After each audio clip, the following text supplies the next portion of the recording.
make pork adobo, a Filipino dish that is a local favorite in Hawaii. So Cheryl's browning the meat, and I'm gonna just cut a few pieces of pork belly so you can see how we're doing it. I got a slab here, and I'm just gonna cut it down, and we're gonna shoot for, you know, about 1.5 inch pieces. And Cheryl, why don't you tell us a little bit about what the important things are as you're browning the meat there that you're trying to look for. So what I learned is we want to keep the pork in a single layer so it doesn't overcrowd and doesn't steam, and it's able to brown. And then I'm trying not to move it too much, Right. so that it can brown. Right. And then once it has a nice brown layer, then I flip it over. Right, exactly. So the key things are you want to maintain that heat, and that's really important. So you don't want to overcrowd the pan, and it's really important to keep that single layer. And don't just people think that cooking means moving the pan a lot. And in this application, really, we want to give the pork some time to really get some nice color on there. Yeah. So what we're going to do now is she's going to finish browning the pork, and then I'm going to drain off the excess fat that comes off that's been rendered out. And then we're going to come back and we're going to put the ingredients together, and we'll put the braids together. Smells good. So we have a really nice golden brown color on all sides of the pork, and so I think we're ready to add in the ingredients. Okay, great.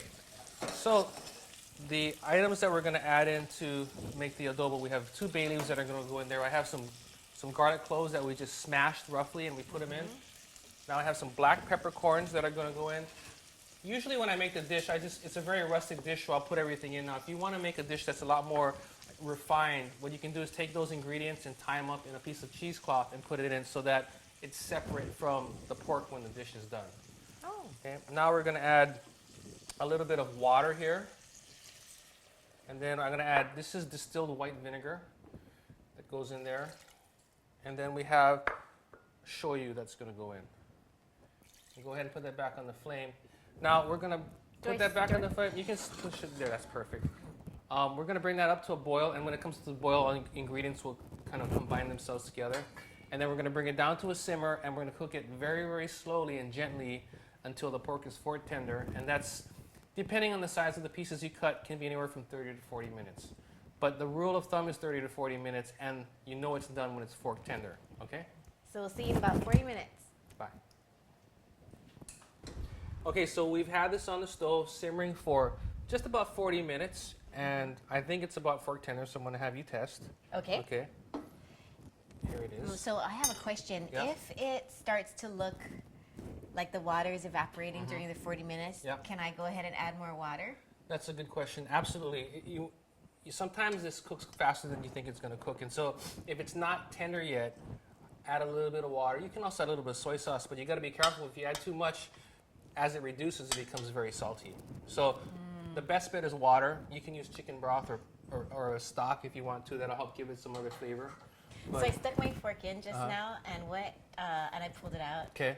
Well, if it wasn't fork tender and you stuck your fork in, you would be struggling to get it in. Oh, okay. And then when you got it in and you came out, it would still be on the fork. Oh, okay. So what you're looking for when fork tender is it doesn't resist when you put the fork in, and it doesn't resist when it's coming out. So Okay. fork tender? Yes. Okay, cool. Now, because of this particular batch that we're making has a nice sauciness to it, right? Now you can do 2 things. You can serve it without the sauce, or you can serve it with the sauce not thickened or slightly thickened. And I like it a little thickened because then it kind of glazes the rice better. So I have some slurry that I made. And a slurry basically is equal parts cornstarch and water. And what I'm going to do is I'm looking for a sort of a heavy cream consistency for the thickness of the slurry. I'm going to bring this to a boil, and we're going to just go ahead and put some of that in there. And I'll put a little at a time. What's important about when you're thickening with the slurry is you have to let it come back to a boil, because if it doesn't come to a boil, it doesn't have the chance to fully thicken, and you won't really know where you're at. So I add a little bit, let it come to a boil. If I need to add a little bit more, then I let it come back to a boil and I check. Okay? And I think we're really good here. I just didn't take very much, and it's nice and thick and glazing now. So I'm going to just cook this just for a little bit longer, just to let everything incorporate, and then we're going to come back and we'll taste some. Okay? We'll be right back. Okay, so it's nice and thickened Brown. and it's really glazed right now. It's really nicely glazed. It smells really I'm good. gonna put some here on there. It's really dark Now, compared to. remember, this one we did it, casual home style. So there are pieces of the garlic and peppercorns in here. So when you do go ahead and eat this one, you gotta kind of just be careful, or else you're gonna get a zing here and there. It's not a bad thing, but if that's not what you're looking for, they can be.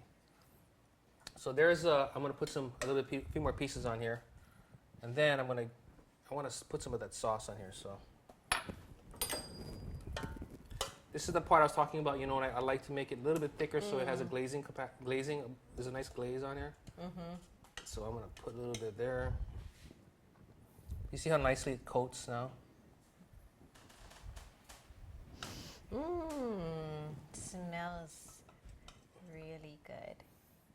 So there it is. Again, one of the best dishes that's out there. It's super comfortable. I mean, it's one of those dishes that kind of warms your soul when you eat it. And if you're okay with that, I'm gonna go and do my usual. I'm gonna go in for my taste. Okay. I'm gonna look for the nice. I like pork belly. I like the fatty pieces. So this is a good nice one. Get some rice. There you go. You can taste the shoyu, vinegar, but not too much vinegar. Garlic, bay leaves. Got the heat from the peppercorns. Is it tender? It's tender. A little bit of that belly fat. On rice. You can't ask for more. If you like this recipe, there's lots more at foodland.com.